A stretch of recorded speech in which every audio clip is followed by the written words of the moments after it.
Hey there guys, it's time for my DVD collection, Redux, Part 2. In this video it's going to be D through F, as I said. So let's go ahead and get this started. Starting off, we have a movie based on one of my favorite books ever, the Vinci Code. The movie doesn't really live up to the hype of the book, not even close. That and Tom Hanks' hair is absolutely awful in this movie. But Angels and Demons, the movie, is a lot better than this one, and Tom Hanks doesn't have shitty hair. But it's a pretty good movie. It actually is, but it just didn't really live up to the hype of the book, unfortunately. Then, we have Pancakes. Nah, it's just Dan in real life. Cover's the same.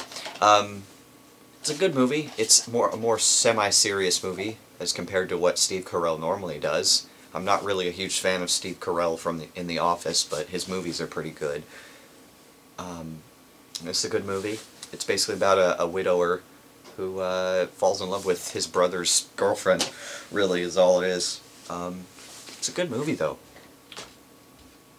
Then we go on to Daniel Tosh's first stand-up, that being Daniel Tosh Completely Serious. This is where I actually first discovered Daniel Tosh before his show started. I literally saw this right before it started. And this made me absolutely love him. And I've seen every episode of his show to date. So, yeah, it's great. And I need to get his other stand-up special, but his other one isn't as good. But it's pretty... that one's really good. Then I have The Dark Knight. Yeah, I don't have Batman Begins or The Dark Knight Rises yet, but I had to get this movie just because Heath Ledger as the Joker is absolutely phenomenal. This is probably the best movie in that trilogy. Definitely check it out. Then I have, this is honestly one of my favorite movies ever made, The Day After Tomorrow. It's got Dennis Quaid, Jake Gyllenhaal, and a bunch of other people that I can't remember right now. But I really like this movie, and I watched it a bunch when I was a kid, and I just got around to rewatching it for the first time in a while, and it's really good. It's an apocalyptic type movie, just like, it's Roland Emmerich, and all he does is apocalyptic movies. He did Independence Day, but he's done a bunch of other stuff, I just can't remember right now, but very good movie. Check it out if you're into that kind of stuff. He did 2012, I think, but then we go on to my childhood is the best way to explain it. Back when I was in like middle school, I got really into Digimon. And I have the movie here on DVD. This is actually a combination of 3 Japanese movies, and they kind of butchered it, but it's still kind of, it has a lot of nostalgia for me, so it's really cool to watch. And then the other movies they never released on any sort of media at all, so I burnt them. I have Revenge of Diaboromon, which is the second season one, and then the 2 third seasons, which are Battle of Adventurers and Runaway Logomon, and then the season 4, which is Island of Lost Digimon. Very I love all of these movies, a lot. Then we go on to another movie I really like, Dinner for Schmucks. I know some people who don't really like this movie, but it's one of Steve Carell and Paul Rudd's best. It's the first movie they did since Anchorman together, but I absolutely love Paul Rudd, and I love Steve Carell in movies, so it's really cool to watch this. It's basically about a guy who has to bring a stupid person to a dinner, and he meets Steve Carell's character is stupid, but then he actually grows to like Steve Carell's character and realizes that the whole thing's wrong. And it's a comedy, so it's really good. I definitely suggest checking this out if you like comedies. Then we go on to a British TV show that I love a lot. This is Doctor Who. It's the complete first series, so it's Christopher Eccleston's only series. It's basically about a guy that can travel through time and space, and he's an alien. You'd have to watch this to completely understand it, but I need to get the David Tennant series and the specials and all that and whatnot, but very good show. I'd suggest checking it out if you're into sci-fi at all. Then we have another comedy that I remember watching a bunch when I was a kid, Dodgeball, the true underdog story. Ben Stiller and Vince Vaughn. Wow, I almost forgot his name. But a good movie. It's just basically about, it's a dodgeball movie that's a comedy. I'd suggest checking it out. It's pretty good. Then we go on to even more of my childhood, that being the Dragon Ball series. I got way into this when I was in school. I have every original series, every episode of the original series is. So I got Season 1 of Dragon Ball, Season 2 of Dragon Ball, Season 3 of Dragon Ball, Season 4, and Season 5. And then I have all the movies for Dragon Ball. Here's the first one, Curse of the Blood Rupees, excuse me. And then this is a movie box with the other 3 movies. We got Sleeping Princess in Devil's Castle, Mystical Adventure, and Path to Power, which is the anniversary movie, animated like GT. Then I have all of Dragon Ball Z, Season 1, Season 2, which I've had to buy 3 times because it skips, but that one doesn't. Season 3, Season 4,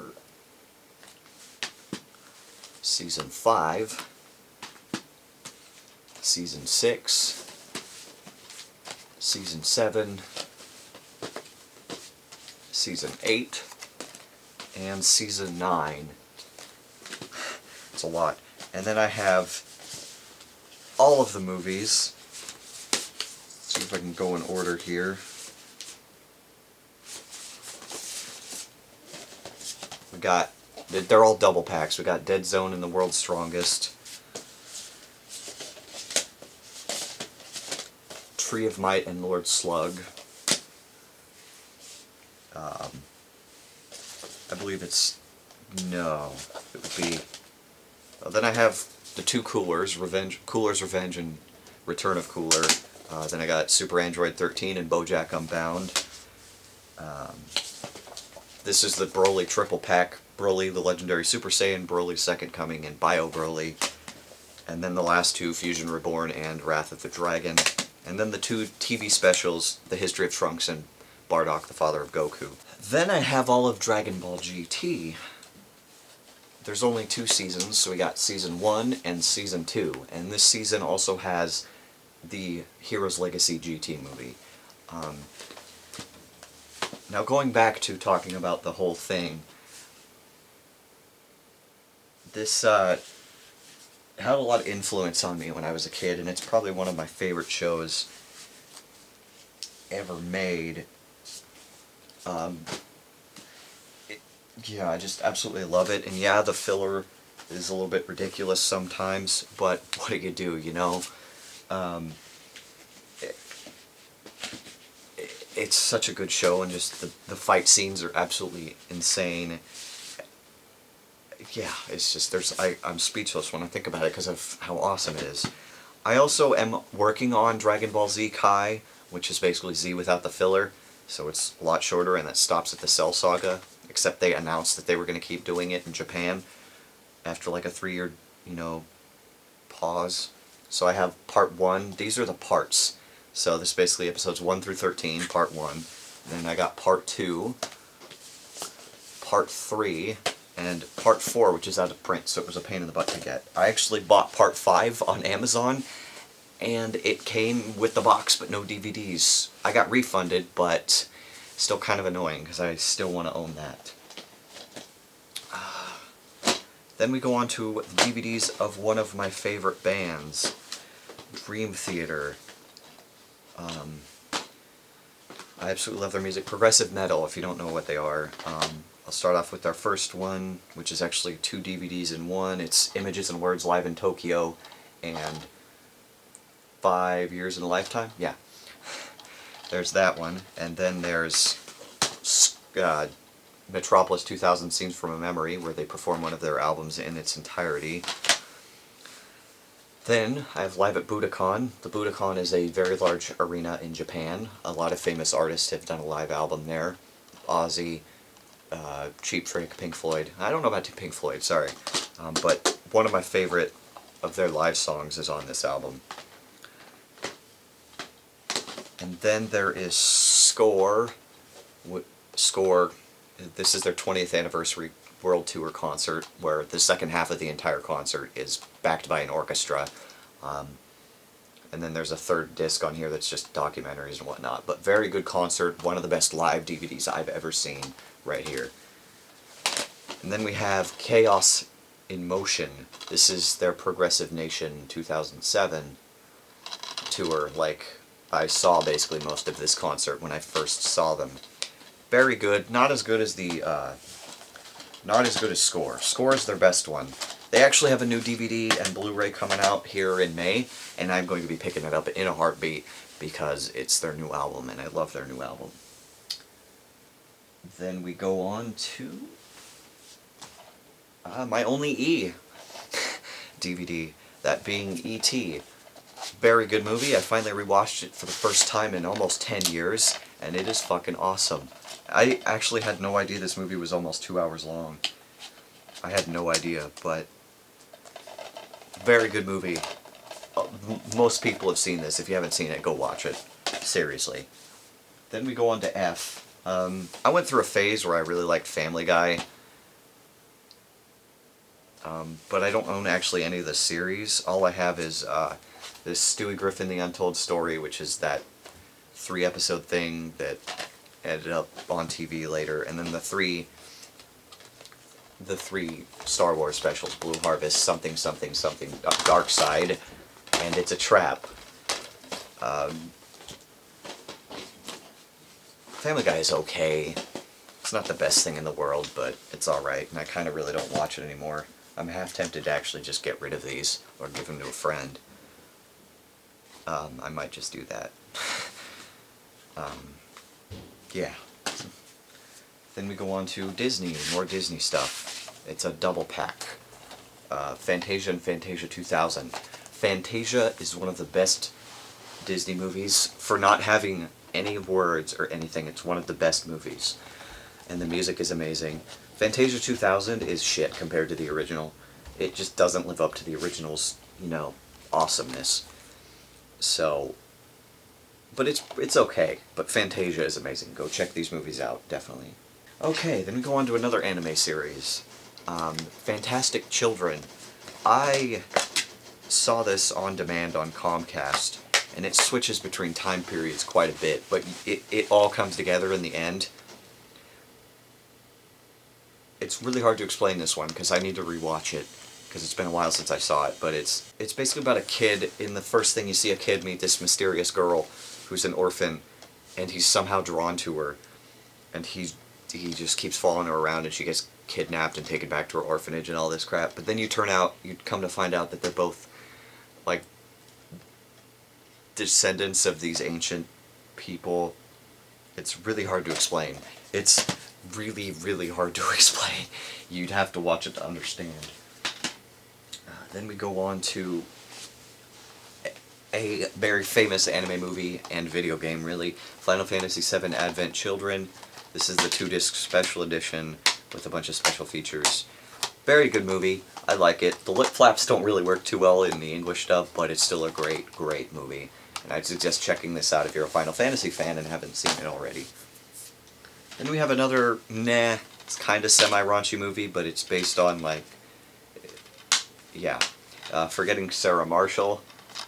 Jason Segel is hilarious, plus Paul Rudd is in this movie, and it's got Mila Kunis, and she's hot.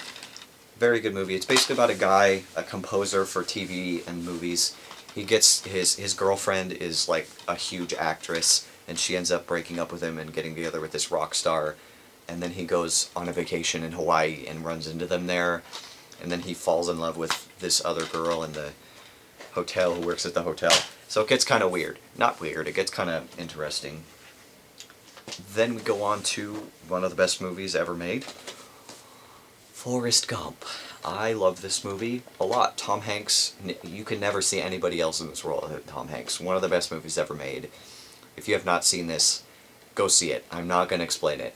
This movie is too good to have me explain, but go watch it. Then we have another kind of semi-raunchy movie, kinda. The 40-Year-Old Virgin. As I said, I really like Steve Carell in movies. This is one of his best movies. It's absolutely hilarious.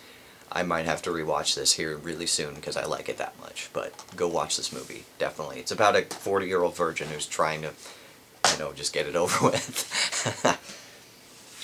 Then we go on to another anime series, Fruits Basket. Here, I'll show you front and back of both discs because it's 2 discs.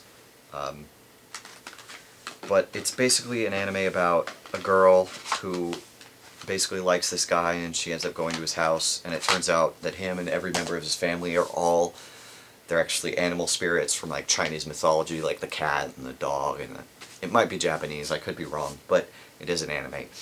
But they can take human form and whatnot. It's a pretty good anime. It gets really weird at the end though. It gets really trippy there at the end. But it's a good anime. Then on to one of my favorite animes. I'm going to say that a lot. Fullmetal Alchemist. I have the entire, everything related to the original series. I am working on Brotherhood. But here is Season 1 of Fullmetal Alchemist. I'll show you all the discs. There's really no point, never mind. Because I'd have to show you front and back and it'll just take longer. Then we have Season 2. Then we have the movie, The Conqueror of Shambhala. The movie is alright. And then we have the OVA collection, which is interactive experience, live action feature, chibi rap party, and kids short. Pretty good. The anime series is amazing. The movie, I don't like how they ended it with the movie, but it's still pretty good. The anime series is absolutely phenomenal, but I don't really like how they ended it with the movie at all. And Brotherhood's supposed to follow the manga more, so it's going to be better, I assume, and I'm working on it very slowly because they're expensive. But yeah, Fullmetal, it's basically about, it's an alternate history, or alternate reality of like, if we, alchemy and all this whatnot, so it gets pretty good. Check it out if you have not seen it. But yeah, this concludes part 2 of my video game collection, Redux. Next episode is going to be G through I or L. No. G through I or J or K or L. Whatever I decide to do, I'll figure it out. But I hope you guys enjoyed this video. Later.